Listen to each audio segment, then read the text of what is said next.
പ്രിയപ്പെട്ടവരെ, ആദ്യമേ ഒരു ക്ഷമാപണം. 10 മണിക്ക് തന്നെ എത്തേണ്ടതായിരുന്നു. ചെറുപ്പശ്ശേരിക്ക് അടുത്തൊരു ലോറി ആക്സിഡന്റ് അതിൻ്റെ പിന്നിലുള്ള ബ്ലോക്കിൽ കുടുങ്ങി എൻ്റെ മുന്നിലേക്കും നീങ്ങാൻ പറ്റാത്തൊരവസ്ഥയും, അതുകൊണ്ടാണ് വൈകിയത്. നിങ്ങളുടെ കയ്യിൽ കിട്ടിയിരിക്കുന്ന കുറിപ്പ് ഞാൻ തയ്യാറാക്കിയതാണെന്നാണ്. അപ്പോൾ ആ കുറിപ്പിലുള്ള കാര്യങ്ങൾ ഈ 45 മിനിറ്റ് നേരത്തെ അവതരണത്തിൽ വീണ്ടും അതേപടി ആവർത്തിക്കാൻ ഞാൻ ആഗ്രഹിക്കുന്നില്ല. നിങ്ങളെല്ലാവരും ലൈബ്രറി പ്രവർത്തകരാണ്. നിങ്ങൾക്ക് ആ കുറിപ്പ് വായിച്ചു നോക്കിക്കഴിഞ്ഞാൽ കൃത്യമായി തന്നെ ഞാൻ ഉദ്ദേശിച്ചത് എന്ന് വ്യക്തമാകുമെന്നതുകൊണ്ട് ആ കുറിപ്പ് തന്നെ വീണ്ടും ഒരു പ്രസംഗമായി ഇവിടെ അവതരിപ്പിക്കുന്നതിൽ പ്രത്യേകിച്ച് പ്രയോജനമൊന്നും ഉണ്ടാവാനില്ല. എന്നാൽ ആ കുറിപ്പിലെ പ്രധാനപ്പെട്ട ചില ആശയങ്ങളെ കുറിച്ചുള്ള ചില ചിന്തകളും, തുടർന്ന് നാം കേരളത്തിലെ വികേന്ദ്രീകൃതമായി നമ്മുടെ നാട്ടിൻപുറങ്ങളിൽ, നമ്മുടെ വീട്ടുമുറ്റ സദസ്സുകളിൽ, നമ്മുടെ ഗൃഹാന്തരീക്ഷങ്ങളിൽ, നമ്മുടെ ജീവിതത്തിലുടനീളം സമൂഹവുമായി ബന്ധപ്പെട്ട ഏത് മേഖലയിലും നമ്മുടെ ചർച്ച വളർന്നു വരുമ്പോൾ ഡിസ്ട്രാക്ഷനാണ് ആവശ്യപ്പെടുന്നത്.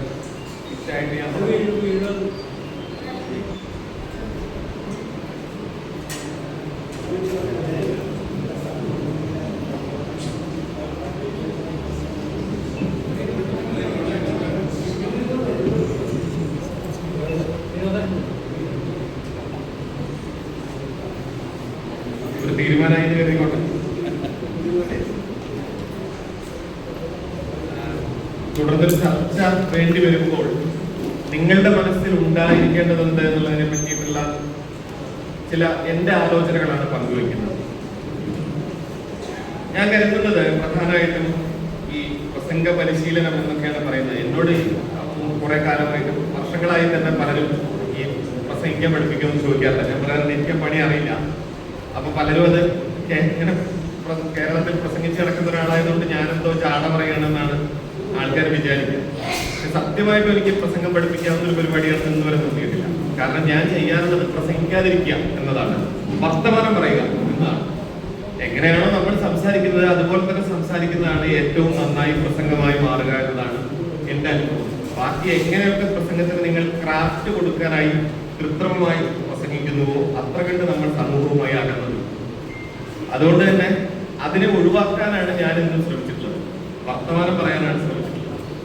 അതുകൊണ്ട് തെരുവിൽ പ്രസംഗിച്ചാണ് ഞാനൊക്കെ ഈ പരിപാടി പഠിച്ചു തുടങ്ങുന്നത്, വിദ്യാർത്ഥി രാഷ്ട്രീയ പ്രവർത്തനമായിട്ട്. അതുകൊണ്ട് ഞാൻ പറയാറുണ്ട്, അക്കാഡമിക് വേദികളിൽ നിന്ന് നിൽക്കുമ്പോൾ ഈ അക്കാഡമിക് വേദികളിലെ പലരും നമ്മുടെയൊക്കെ പരിഹസിച്ച് നിങ്ങളൊക്കെ ഇവിടെ നിൽക്കുന്നു, തെരുവിലാണല്ലോ എന്ന് കളിയാക്കി ചിലപ്പോൾ പറയും. അപ്പോൾ അവരങ്ങനെ കളിയാക്കിക്കൊണ്ട് തെരുവിൽ പ്രസംഗിക്കുന്നവരെന്ന് പറയുമ്പോൾ ഞാൻ പറയാറുണ്ട്, നിങ്ങൾക്കത് കളിയാക്കലായിട്ടാണ് തോന്നുന്നതെങ്കിലും എനിക്കത് അഭിമാനകരമായ കാര്യമാണ്. കാരണം അക്കാഡമിക് വേദികളിൽ മിക്കവാറും നമ്മൾ പലപ്പോഴും നാഷണൽ സെമിനാറുകളിലാണ് വർഷങ്ങളോളം കഴിച്ചുകൂട്ടുന്നത്. അങ്ങനെയുള്ള സെമിനാറുകൾ പങ്കെടുക്കുന്ന കാലത്ത് മുഴുവൻ എനിക്കറിയാവുന്ന ഒരു കാര്യമാണ്, ആ മുമ്പിലിരിക്കുന്നവരൊക്കെ ഗതികളോട് അവിടെ വന്നിരിക്കുക കുട്ടികളൊക്കെ. വേറെ വഴിയൊന്നുമില്ല, ഇന്റേണൽ മാർക്ക് കിട്ടണം, മറ്റ് പല പ്രശ്നങ്ങളും, അതുകൊണ്ടാണ് അവിടെ വന്ന് കുത്തിയിരിക്കുന്നത്. പക്ഷെ അതേസമയം റോഡ് സൈഡിൽ മീൻ വാങ്ങാൻ നിൽക്കുന്നവൻ, ഓട്ടോ കയറാൻ നിൽക്കുന്നവൻ, ഇങ്ങനെ തുടങ്ങിയ ആളുടെ മുന്നിൽ ഒരു സുനിൽ പീഡയുടെ ഇല്ല, ഒരു ഗണേശും ഇല്ല, ഒരു ഡേവിസ് ഏട്ടനും ഇല്ല, ഒരു ശ്രീചിത്രനും ഇല്ല, ആരുമില്ല. ഏതോ ഒരാളേ ഉള്ളൂ. അയാൾ അടുത്ത ഓട്ടോ കയറി പോകുന്നതിന് പകരം കൊള്ളാലോ, ഒരു 5 മിനിറ്റ് എടുത്ത് പോയാലോ എന്ന് തോന്നിപ്പിക്കണമെങ്കിൽ അതിലൊരു അക്കാഡമിക് വേദിയിലെ സർക്കസ് നിങ്ങളെ സഹായിക്കില്ല. എൻ്റെ ഒരു അനുഭവം അതാണ്. അതൊരു വേറൊരു പരിചയമാണ്. ആ പരിചയം ആർജിക്കലാണ് സമൂഹത്തിൽ സംസാരിക്കാനുള്ള അറിവ്, നാട്ടുകാരോട് പച്ച മലയാളത്തിൽ വർത്തമാനം പറയാനുള്ള കഴിവ് ആർജിക്കുക എന്ന് പറയും. അതിന് നേർക്ക് നേരെ വർത്തമാനം പറഞ്ഞ് പഠിക്കുക, പ്രസംഗിക്കാതിരിക്കുക എന്നത് എനിക്ക് ആമുഖമായി പറയാറുണ്ട്.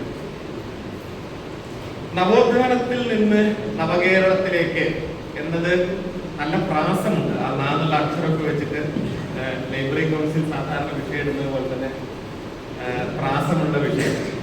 പണ്ട് മുല്ലനേരി ഭാഷ പറയുന്ന പോലെ പ്രാസം ശരിയാണ്, പക്ഷെ പ്രയാസമാണ് കാര്യം. പ്രാസം ഉള്ള കാര്യങ്ങൾക്ക് വലിയ പ്രയാസമുണ്ടാവും. ഞാൻ ചില കാര്യങ്ങളെ ഞാൻ ആ നോട്ടിൽ സൂചിപ്പിക്കാത്ത ചില കാര്യങ്ങൾ തുടങ്ങാം.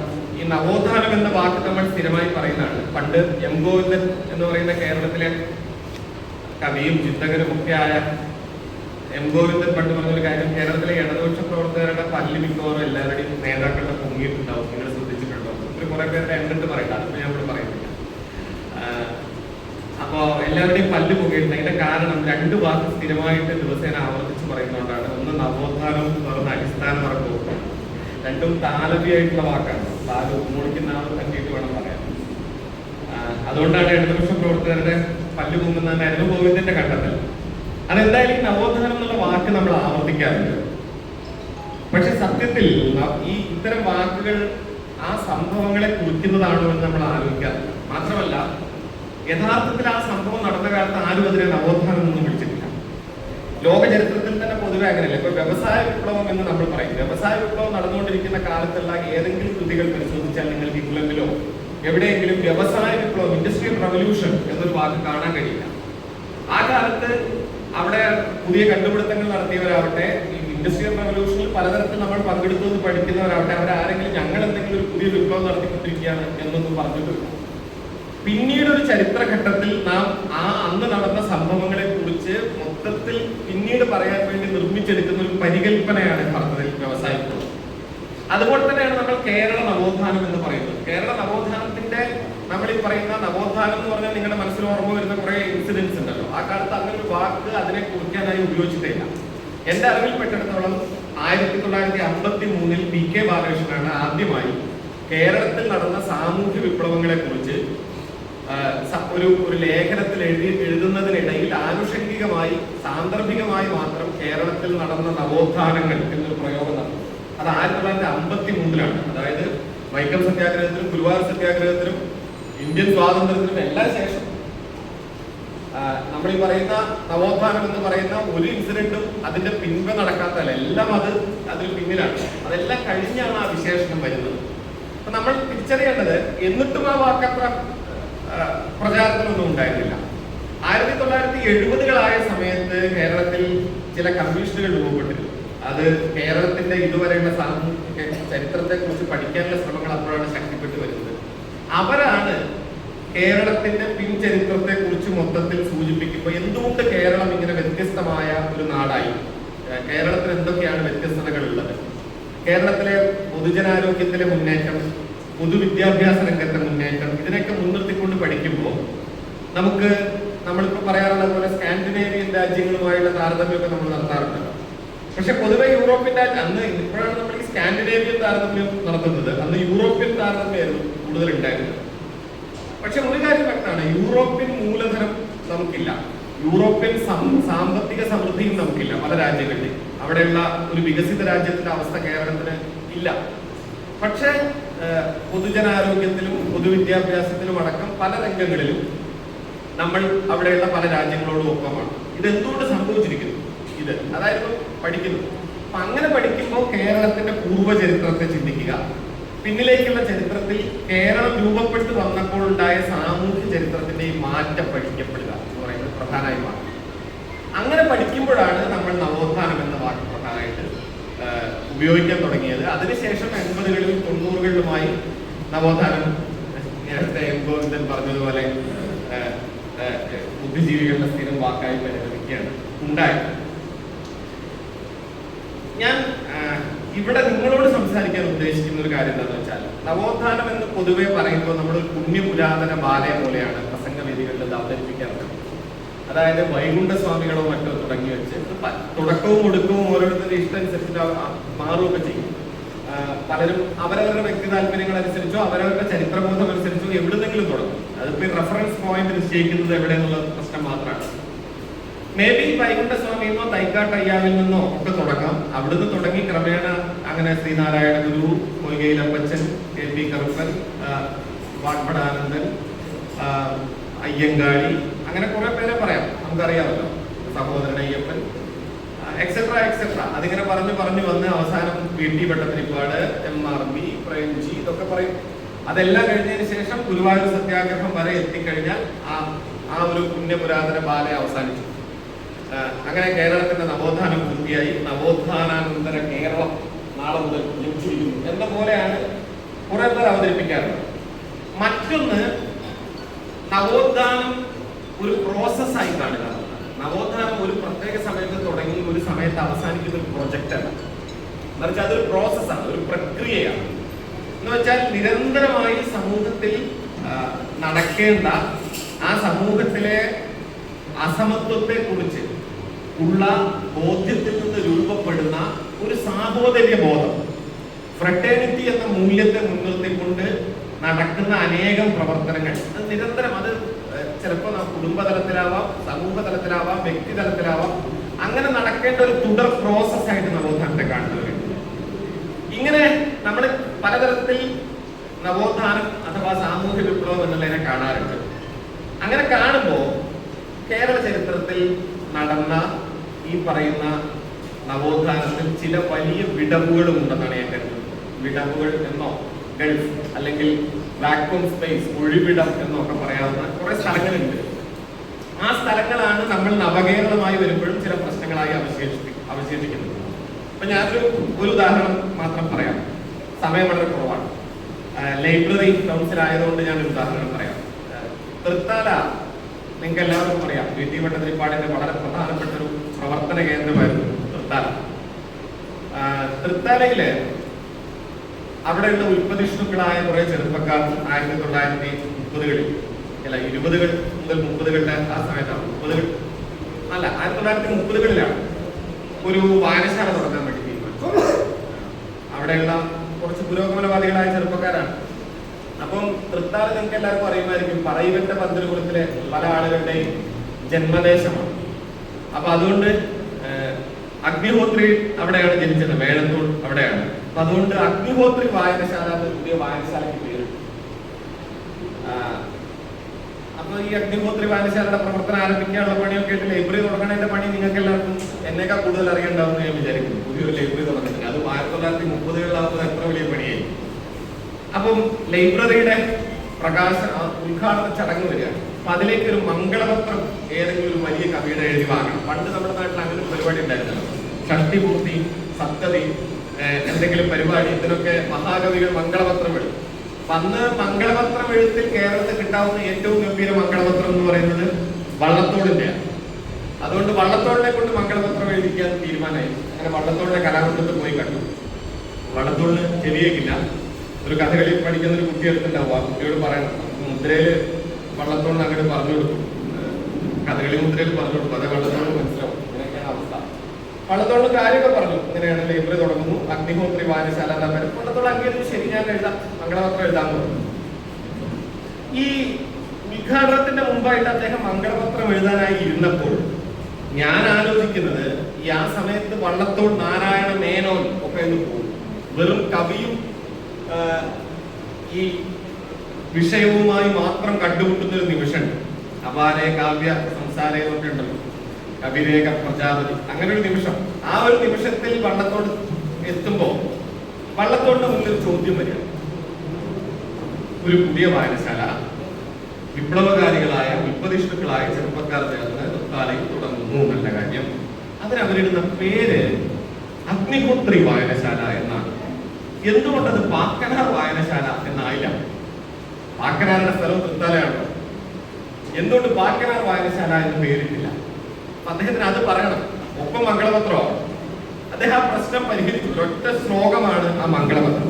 ആ ശ്ലോകം ഇങ്ങനെയാണ്: ഏതിനുള്ളിലോ വിബോധ ജ്യോതിർനിധി പാക്കനാരിരുന്ന കുടിൽ, കേരള മണ്ഡലമേ ബഹുകേമം നിങ്ങൾ തൻ സ്മര്യപൂർവക സ്മരണം. ഏതിരുളിലോ വിബോധ ജ്യോതിർനിധി പാക്കനാരിരുന്ന കുടിൽ. ഏതിരുട്ടിലാണ് വിബോധങ്ങളെ പോലും ജ്യോതിർമയമാക്കി തീർക്കുന്ന ആ വിബോധ ജ്യോതിർനിധിയായിട്ടുള്ള പാക്കനാരിരുന്ന ആ കുടിൽ എവിടെയാണ്? അത് മാഞ്ഞുപോയി. കേരള മണ്ഡലമേ, അത് കേരള സംസ്ഥാനം രൂപപ്പെട്ടിട്ട് പോലുമില്ല. നിങ്ങൾ ആലോചിച്ച് നോക്കണം, അന്നാണ് വള്ളത്തോട് അത് എഴുതുന്നത്. കേരള മണ്ഡലമേ ബഹുകേമം നിങ്ങൾ തൻ സ്മര്യപൂർവക സ്മരണം. നിങ്ങളുടെ പഴയ ആളുകളെ ഓർമ്മിക്കുന്ന വിധം ഗംഭീരമായിട്ടുണ്ട്. ഗംഭീരമായിട്ടുള്ളത് വിപരീതമായിട്ടാണ് പറയുന്നത്, വ്യക്തമാണ്. ഇത്ര പെടും മറവിയിൽ നിന്ന് ഈയിടെ വെച്ചൊരു അഗ്നിഹോത്രിതൻ നാമം പുസ്തക മഠമായി പൊക്കിന തൃത്താലം പുകൾക്ക് കൊൽത്താലം എന്നാണ് ശ്ലോകം. ഇത്ര പെടും മറവിയിൽ നിന്ന്, ഇത്ര പെടുന്ന, ഇത്ര കട്ട പിടിച്ച, ഇത്ര കനത്ത മറവിയിൽ നിന്ന് ഈയിടെ വെച്ചൊരു അഗ്നിഹോത്രിത നാമം പുസ്തക മഠമായി പൊക്കിന. ഈ ആ വാക്ക് നിങ്ങൾ ശ്രദ്ധിക്കണം. വായനശാലയല്ല, ഗ്രന്ഥശാലയല്ല, നിങ്ങൾ ഉണ്ടാക്കുന്ന പുസ്തക മഠമാണ്. പുസ്തക മഠമായി പൊക്കിന തൃത്താലപ്പുകൾക്ക് കൊൽത്താലം. അവസാനം മംഗളമൊക്കെ കൃത്യമായിട്ടുണ്ട്. ഇങ്ങനെയാണ് ആ ശ്ലോകം. ഇത് യഥാർത്ഥത്തിൽ നമ്മുടെ നവോത്ഥാന ബോധത്തിനകത്തൊരു പ്രധാനപ്പെട്ട, നവോത്ഥാനം എന്ന വാക്കുകൊണ്ട് നമ്മൾ വ്യവഹരിക്കുന്ന ചിന്തയുടെ ബോധ്യത്തെ കുറിച്ചിട്ടുള്ള ഒരു പ്രധാനപ്പെട്ട വിടവാണ്. എന്താണെന്ന് വെച്ചാൽ, എങ്ങനെയാണ് കേരളം വ്യത്യസ്തമായിരിക്കുന്നത്? കേരളത്തിൽ മാത്രമല്ല സാമൂഹ്യ വിപ്ലവങ്ങൾ ഉണ്ടായത്, ഇന്ത്യയിലുടനീളം ഉണ്ടായിട്ടുണ്ട്. നമ്മൾ സ്കൂളിൽ പഠിക്കാറുള്ളതാണ് രാജാറാം മോഹൻ റായ്, എത്രയോ പേര് നമ്മൾ പഠിക്കാറുള്ളതാണ്. നോർത്ത് ഇന്ത്യയിലും സൗത്ത് ഇന്ത്യയിലും ഉണ്ടായിട്ടുണ്ട്, തന്തയും പെരിയോർ ഉണ്ടായിട്ടുണ്ട്, ഒക്കെ ഉണ്ടായിട്ടുണ്ട്. എന്തുകൊണ്ട് മറ്റ് പല സംസ്ഥാനങ്ങളിലും നടക്കാത്ത വിധം കേരളത്തിന്റെ ഈ മുന്നേറ്റം നടന്നു എന്നതിന്റെ പ്രധാനപ്പെട്ട ഉത്തരങ്ങളിൽ ഒന്ന്, നമ്മൾ നോർത്ത് ഇന്ത്യൻ നവോത്ഥാനം ശ്രദ്ധിച്ചാൽ, നോർത്ത് ഇന്ത്യൻ സാമൂഹ്യ വിപ്ലവങ്ങൾ ശ്രദ്ധിച്ചാൽ, കൊളോണിയൽ അധികാരം വന്നതിന് ശേഷം, ബ്രിട്ടീഷ് അധികാരം വന്നതിന് ശേഷം പാശ്ചാത്യ വിദ്യാഭ്യാസം ഉണ്ടാവുകയും, പാശ്ചാത്യ വിദ്യാഭ്യാസം സ്വാഭാവികമായിട്ടും ആദ്യം ലഭിക്കുന്നത് ആർക്കായിരിക്കും? അവിടുത്തെ സവർണർക്കാണ്, മേൽജാതിക്കാർക്കാണ്. മേൽജാതിക്കാർക്ക് ലഭിക്കുകയും, വിദ്യാഭ്യാസം ഒരു ഇരുതല മൂർച്ചയുള്ള വാളായതുകൊണ്ട് വിദ്യാഭ്യാസം നേടിയ മേൽജാതിക്കാരിൽ ചിലരെങ്കിലും ഈ നിലനിൽക്കുന്ന സാമൂഹ്യ വ്യവസ്ഥയിൽ വലിയ പ്രശ്നങ്ങളുണ്ട് എന്ന് തിരിച്ചറിയുകയും അവർ അതിനെതിരെ പ്രതിഷേധിക്കുകയും ചെയ്തുകൊണ്ടാണ് മിക്കവാറും സ്ഥലങ്ങളിലൊക്കെ സാമൂഹ്യ വിപ്ലവങ്ങൾ ആരംഭിക്കുന്നത്. നിങ്ങൾ നോക്കിയാൽ മതി, സതി വളരെ പ്രശ്നമുള്ള ഒരു കാര്യമാണ് എന്ന് തോന്നുന്ന രാജാറാം മോഹൻ റോയ് ഒരു താഴ്ന്ന ജാതിക്കാരനല്ല. ബിപിൻ ചന്ദ്രപാൽ, ലാലാ ലജ്പത് റായ്, എത്രയോ പേരെ നിങ്ങൾക്ക് എടുക്കാം. ആ കാലത്ത് ആളുകളെ എടുത്താൽ അവരെല്ലാം സമർപ്പരായിരുന്നു. നോർത്ത് ഇന്ത്യയിൽ നമുക്ക് അതിനോട് അപവാദമായിട്ട് ചിലരെ കണ്ടെത്താം. ഒരു ഫൂലേനെ കണ്ടെത്താം, ജ്യോതിറാവ് ഫൂലേനെ കണ്ടെത്താം. ഇങ്ങേറ്റത്ത് ഞാൻ നേരത്തെ പറഞ്ഞ തന്തൈ പെരിയോർ, ഇ വി രാമസ്വാമി നായ്ക്കറിനെ കണ്ടെത്താം. അങ്ങനെ ചിലരെയൊക്കെ കാണാം. അത് അപവാദങ്ങളാണ്. മൊത്തം ഉള്ള ടോട്ടൽ ഒരു വലിയ മൊത്തം കൂട്ടത്തെ എടുക്കുമ്പോൾ അപൂർവം ചിലർ. ബാക്കിയെല്ലാം ഈ വിദ്യാഭ്യാസം നേടിയ, കൊളോണിയൽ വിദ്യാഭ്യാസം നേടിയ മേൽത്തട്ട് വിഭാഗത്തിൽ നിന്നാണ് അത് ആരംഭിക്കുന്നത്. അതായത് അവരുടെ വായനയിൽ നിന്ന്, അവരുടെ അറിവിൽ നിന്നാണ് അവർ ഈ പുതിയ സമൂഹ സൃഷ്ടിയെ കുറിച്ചുള്ള ബോധ്യത നിർമ്മിച്ചത്. കേരളത്തിന്റെ അന്തരീക്ഷം അതായിരുന്നില്ല. കേരളം അങ്ങേയറ്റം വ്യത്യസ്തമായ ഒരു നിലയിലാണ് സാമൂഹ്യ വിപ്ലവങ്ങളിലേക്ക് പ്രവേശിച്ചത്. കേരളം അങ്ങനെ ഒരു ജ്ഞാനമണ്ഡലത്തിൽ നിന്ന്, അതായത് ആധുനിക കൊളോണിയൽ വിദ്യാഭ്യാസത്തിന്റെ ജ്ഞാനമണ്ഡലത്തിൽ നിന്ന് ആർജിച്ച ആധുനിക ബോധത്തിൽ കൂടെയല്ല സാമൂഹ്യ വിപ്ലവങ്ങളിലേക്ക് പ്രവേശിക്കുന്നത്. കേരളത്തിൽ സാമൂഹ്യ വിപ്ലവങ്ങൾ ആരംഭിക്കുന്നത് മിക്കവാറും എല്ലാം ഈ കീഴാള ജാതിയാണ്. അധകൃത ജനത എന്നറിയപ്പെട്ടിരുന്ന ദളിത് സമൂഹമാണ് പ്രധാനമായും കേരളത്തിലെ നവോത്ഥാനം ആരംഭിക്കുന്നത്. നിങ്ങൾക്ക് നോക്കിയാൽ കാണാം, ആദ്യഘട്ടം മുഴുവനായും, ആദ്യഘട്ടം എന്നല്ല, ആദ്യഘട്ടവും മധ്യഘട്ടവും അതിന്റെ ഏതാണ്ട് അവസാനം ഒരു ലാപ്പ് ഒഴിച്ചാൽ നമുക്ക് കാണാൻ കഴിയുക കീഴ്ത്തട്ടിൽ നിന്ന് മുകളിലേക്ക് ഇങ്ങനെ നവോത്ഥാനത്തിന്റെ കാറ്റ് അടിച്ചടിച്ച് കയറുന്നതാണ്. വൈകുണ്ഠസ്വാമിയും തൈക്കാട്ടയ്യാവും പാൽപ്പടാനന്ദനും അയ്യങ്കാളിയും നാരായണ ഗുരുവും ചട്ടമ്പി സ്വാമിയും ഇവരെല്ലാവരും കഴിഞ്ഞതിന് ശേഷമാണ് നമ്മൾ VT ഭട്ടതിരിപ്പാടിലോ EMS-ലോ പ്രേംജിയിലോ ഒക്കെ എത്തുക. അതല്ലാതെ ആദ്യമേ VT സംഭവിക്കില്ല. കേരളത്തിൽ നിങ്ങൾ ആലോചിച്ചാൽ മതി. ഇപ്പൊ അയ്യങ്കാളി എങ്ങനെയാണ്? അയ്യങ്കാളിയുടെ കാര്യം ആലോചിച്ചാൽ അയ്യങ്കാളിക്ക് അന്ന് നാരായണഗുരു ജീവിച്ചിരിപ്പുണ്ട്, ചട്ടമ്പി സ്വാമി ജീവിച്ചിരിപ്പുണ്ട്. അയ്യങ്കാളി വില്ലുവണ്ടി സമരം നടത്തുന്നതിന് 3 വർഷം മുമ്പാണ് അരുവിക്കരയിൽ പ്രതിഷ്ഠ നടക്കുന്നത്, നാരായണഗുരുവിന്റെ പ്രതിഷ്ഠ നടക്കുന്നത്. പക്ഷെ നാരായണഗുരുവിനെയോ മറ്റേ ചട്ടമ്പി സ്വാമിയെയോ അയ്യങ്കാളി കാണുകയോ അയ്യങ്കാളി ഏതെങ്കിലും നിലയ്ക്കുള്ള ഇടപെടലുകൾ നടത്തുകയോ അത് ചെയ്യുന്നതേ ഇല്ല. അതൊന്നും അയ്യങ്കാളിക്ക് അറിയുക പോലുമില്ല. അയ്യങ്കാളിക്ക് അറിയാവുന്ന ഒറ്റ കാര്യമാണ്, ഇത് അനീതിയാണ്, ഒരു പൊതുനിരത്തിലൂടെ മനുഷ്യർക്ക് നടക്കാൻ പറ്റില്ല എന്ന് പറയുന്ന അനീതിയാണ്. ഇത് പുസ്തകം വായിച്ചുണ്ടാക്കിയ അറിവല്ല. ആ അനീതിക്കെതിരെ സമരം ചെയ്യുക എന്നത്, ആ അനീതിക്കെതിരെ എനിക്ക് കഴിയുന്നതെന്തോ അത് ചെയ്യുക എന്നത് അനുഭവ തലത്തിൽ, ആനുഭവിക തലത്തിൽ ആ മനുഷ്യൻ സ്വയം നേരിടുന്ന ഒരു ജ്ഞാനം. ആ സ്വയം നേടുന്ന അനുഭവജ്ഞാനത്തിന്റെ ഒരു തിരിച്ചുളയിൽ നിന്നാണ് കേരളത്തിലെ സമര പോരാട്ടങ്ങൾ പ്രധാനമായും ആരംഭിക്കുന്നത്. കാർഷിക പണിമുടക്കം എന്ന് പറയുന്നത് ഇപ്പൊ പാരീസ് കമ്മ്യൂൺ മുതലുള്ള, ഞാൻ അതിന്റെ ചരിത്രത്തിലേക്ക് പോകാൻ നമ്മുടെ സമയമില്ല, നമുക്ക് ലോകത്തെമ്പാടും എങ്ങനെ പണിമുടക്കിക്കൊണ്ട് നമുക്ക് സമരം ചെയ്യാമെന്നൊരു സമരത്തിലേക്ക് എത്തിയതൊരു ചരിത്രം. ഒരു സമരം എന്ന് വെച്ചാൽ പണിമുടക്കണം. അതൊരു ഐഡിയോളജിക്കൽ ഹിസ്റ്ററി ചരിത്രപരമായി. പക്ഷെ അതേസമയം അയ്യങ്കാളി ആ ഐഡിയോളജിക്കൽ ഫോമിനോടൊന്നും കണ്ണുചേർന്നുകൊണ്ടല്ല കാർഷിക പണിമുടക്കം പ്രഖ്യാപിക്കുന്നത്. ഞങ്ങളുടെ കുട്ടികളെ സ്കൂളിൽ കേട്ടില്ല നിങ്ങൾ പറഞ്ഞു, ഓക്കെ ശരി, നിങ്ങൾ സ്കൂളിൽ കേട്ടില്ല വെച്ചാൽ ഞങ്ങൾ പാടത്ത് പഠിക്കാറില്ല, അത്രേ ഉള്ളൂ. സിമ്പിൾ ലോജിക്കാണ്. നിങ്ങൾ ഞങ്ങളുടെ കുട്ടികളെ പഠിക്കാൻ സമ്മതിക്കില്ലെങ്കിൽ ഞങ്ങൾ നാളെ മുതൽ പഠിക്കിറങ്ങാൻ തയ്യാറില്ല. പാഠമില്ലെങ്കിൽ പാടത്തേക്കില്ല, ഇതായിരുന്നല്ലോ. ഇത് വളരെ സിമ്പിൾ ലോജിക്കാണെന്ന് പറയാം, പക്ഷെ അത് അനുഭവ തലത്തിൽ നിന്ന് രൂപപ്പെടുന്ന ഒരു ലോജിക്കാണ്. ഇത് കേരളത്തിലെ സാമൂഹ്യ വിപ്ലവങ്ങളുടെ അടിസ്ഥാന പ്രകൃതിയെ മാറ്റിമറിച്ച ഒന്നാണെന്നാണ് ഞാൻ കരുതുന്നത്. അതുകൊണ്ട് ഈ അനുഭവപരമായ തലത്തിൽ നിന്ന് ക്രമേണ കാറ്റ് പിടിച്ച് കൊടുങ്കാറ്റായിട്ടാണ് മറക്കുടയ്ക്കുള്ളിലെ മഹാനരകത്തെ തകർക്കുന്ന കോഷ വലിച്ചു പൊട്ടിച്ച് പുറത്തേക്ക് വരുന്ന, അടുക്കളയിൽ നിന്ന് അരങ്ങത്തേക്ക് തൊഴിൽ കേന്ദ്രത്തിലേക്ക് പ്രവഹിക്കുന്ന ഒരു പുതിയ സവർണ സമൂഹത്തിനകത്തെ വിപ്ലവധാര തന്നെ കേരളത്തിൽ രൂപപ്പെട്ടു വന്നത്. അതുകൊണ്ട് കേരളത്തിന്റെ സാമൂഹ്യ വിപ്ലവങ്ങളുടെ ചരിത്രം അടിപടലേ വ്യത്യസ്തമാണ്. ആ വ്യത്യസ്തതയാണ് യഥാർത്ഥത്തിൽ കേരളത്തെ മുന്നോട്ട് നയിച്ചത്. മറ്റു പലയിടത്തും ജ്ഞാനമണ്ഡലമായി രൂപപ്പെട്ട, അറിവിന്റെ തലത്തിൽ രൂപപ്പെട്ട, ജ്ഞാനാധികാരമായി രൂപപ്പെട്ട നവോത്ഥാന ചിന്ത നവോത്ഥാനത്തിന്റെ ജ്ഞാനമണ്ഡലമായി ചുരുക്കുക എന്ന അവസ്ഥ കൂടി ഉണ്ടായി. അതൊരു പാഠ്യവിഷയമാണ്. ഇന്നും ഗുജറാത്തിലെ പാഠപുസ്തകത്തിൽ ഒരു ഭാഗമുണ്ട്. ഗുജറാത്തിലെ +2 പാഠപുസ്തകത്തിന്റെ ഒരു ഭാഗം ഇത് തന്നെയാണ്. അവിടെ നടന്ന നവോത്ഥാനമാണ്. പക്ഷെ ഗുജറാത്തിൽ ഇന്നത്തെ ഗുജറാത്തിൽ നോക്കിക്കഴിഞ്ഞാൽ ആ നവോത്ഥാനത്തിന്റെ ഫലം ഒന്നും അവിടെ കാണില്ല. അത് മുഴുവൻ അത്ര കണ്ട് പ്രതിലോമകരമായ വിധം തിരിച്ചടിച്ചു കഴിഞ്ഞു. പക്ഷെ കേരളത്തിൽ അത് സംഭവിച്ചില്ല. അത് ഈ അനുഭവ തലത്തിന്റെ മാറ്റമായിരുന്നു. അതിലൊരു പ്രധാന ഘടകമെന്ന് ഞാൻ സൂചിപ്പിക്കാം. രണ്ടാമതൊരു കാര്യം, ഈ പറയുന്ന സാമൂഹ്യ വിപ്ലവങ്ങളിലൂടെ കേരളം മുന്നോട്ട് സഞ്ചരിക്കുമ്പോൾ നമ്മൾ ഈ പഴങ്കഥ വീണ്ടും വീണ്ടും ആവർത്തിച്ചതുകൊണ്ട് പുതിയൊരു സമൂഹത്തിൽ എന്തെങ്കിലും ഇതൊരു വെറുമൊരു പ്രസംഗവേദിയല്ലല്ലോ. നിങ്ങൾ നാളെ ഈ തൃശ്ശൂർ ജില്ലയിലെ നിരവധി വേദികളിൽ സംസാരിക്കാറുണ്ട്. അതിനെന്തെങ്കിലും ഒരു പ്രയോജനം ഉണ്ടാവുമെന്ന് ഞാൻ കരുതാത്ത ആളാണ്. വളരെ പ്രധാനപ്പെട്ട ചില സംഭവങ്ങൾ എടുത്തു പറയാം. നമ്മുടെ നാട് രൂപപ്പെട്ടു വന്ന പ്രധാനപ്പെട്ട ചില സന്ദർഭങ്ങളെ അത് എത്ര കണ്ട് ഇന്നത്തെ മനുഷ്യരോട് കമ്മ്യൂണിക്കേറ്റ് ചെയ്യുന്നു എന്നത് വളരെ പ്രധാനമാണ്. ഞാൻ കരുതുന്നത് അവിടെ നിന്ന് നമുക്ക് സമകാലീന കേരളത്തിലേക്ക് വരാം. അതിനുള്ള സമയമേ എന്റെ മുന്നിലുള്ളൂ. നമുക്ക് എല്ലാവർക്കും അറിയാം 1956 കേരളത്തിൽ രൂപപ്പെട്ടു വന്ന പുതിയ അന്തരീക്ഷത്തിന്റെ ഭാഗമായിട്ടാണ് ആദ്യത്തെ കമ്മ്യൂണിസ്റ്റ് മന്ത്രിസഭ ഉണ്ടാവുന്നത്. വിദ്യാഭ്യാസ ബില്ല്, കാർഷിക ഭൂബന്ധ നിയമങ്ങൾ, ഭൂപരിഷ്കരണം, കാർഷിക ബില്ല് എല്ലാം നിങ്ങൾക്ക് എല്ലാവർക്കും അറിയാവുന്ന ചരിത്ര യാഥാർത്ഥ്യങ്ങളാണ്. എന്റെ നോട്ടിൽ പിന്നീട് ഞാനത് എണ്ണമിട്ട് വിശദീകരിച്ചിട്ടുണ്ട്. ഞാൻ അതുകൊണ്ട് അതിന്റെ ഡീറ്റെയിൽസിലേക്ക് കടക്കുന്നില്ല. നമുക്കറിയാവുന്ന കാര്യങ്ങളാണ്. കേരളത്തെ മാറ്റുന്ന 57 ഗവൺമെന്റ്, അതിനുശേഷം നടക്കുന്ന വിമോചന സമരം, തുടർന്ന് വീണ്ടും വലതുപക്ഷം അധികാരത്തിലെത്തിയതിനു ശേഷം വീണ്ടും അധികാരത്തിലെത്തുന്ന ഇടതുപക്ഷ ഗവൺമെന്റ് നടത്തുന്ന മാറ്റങ്ങൾ, പ്രധാനപ്പെട്ട 2-3 ശ്രമങ്ങൾ, ഒന്ന് സാക്ഷരതാ പ്രസ്ഥാനം, മറ്റൊന്ന് ജനകീയ ആസൂത്രണം. ഇതൊക്കെ നിങ്ങൾ മിക്കവാറും ആളുകൾക്ക് നേരത്തെ തന്നെ അനുഭവമുള്ള കാര്യങ്ങളായി. അതിലൂടെ കേരളത്തിലുണ്ടായ മാറ്റങ്ങൾ, ഇങ്ങനെ കേരളം കടന്നു പോകുന്ന ഒരു കേരളത്തെ കുറിച്ചാണ് നമ്മൾ ഇന്ന് സംസാരിക്കുന്നത്. അവിടെ ഇന്നത്തെ കേരളത്തിൽ നാം എത്തി നിൽക്കുമ്പോൾ കേരളത്തിൽ നിലവിലുള്ള നവകേരളത്തിന്റെ സ്ഥിതി എന്താണ്? അതിന്റെ ഒരു ഭാഗം നമുക്ക് എല്ലാവർക്കും അറിയാം. നാം ഇന്ത്യയിൽ കണക്കുകൾ വെച്ച് നോക്കിയാൽ ഇന്ന് കേരളത്തിലെ മാധ്യമങ്ങളും ഇന്ത്യയിലെ മാധ്യമങ്ങളും പ്രചരിപ്പിച്ചുകൊണ്ടിരിക്കുന്ന മുഴുവൻ വ്യാജമായ പച്ചക്കള്ളങ്ങളായ വാർത്തകളെ നിങ്ങൾ കണക്കിലെടുക്കാതെ വസ്തുതകൾ വെച്ച് നോക്കിയാൽ കേരളത്തിന്റെ മുന്നേറ്റം എന്ന് പറയുന്നത് അത്ഭുതാവഹമാണ്. പക്ഷെ അതോടൊപ്പം അത് നമ്മുടെ പ്രയത്നത്തിന്റെ വലിയ ഫലവുമാണ്. നമുക്കറിയാം, മാതൃമരണ നിരക്കിൽ ഇന്ത്യയിൽ ഏറ്റവും താഴെ കേരളം നിൽക്കുന്നു. ശിശുമരണ നിരക്കിൽ കേരളം ഏറ്റവും താഴെ നിൽക്കുന്നു. ആയുർദൈർഘ്യത്തിൽ നമ്മൾ ഏറ്റവും കൂടി നിൽക്കുന്നു. പൊതുജനാരോഗ്യത്തിലും വിദ്യാഭ്യാസത്തിലും നമ്മൾ നടത്തിയ മുന്നേറ്റങ്ങൾ ഇതൊന്നും ഞാൻ വിസ്തരിക്കുന്നില്ല. ഇങ്ങനെ അനേകം കാര്യങ്ങളുണ്ട്.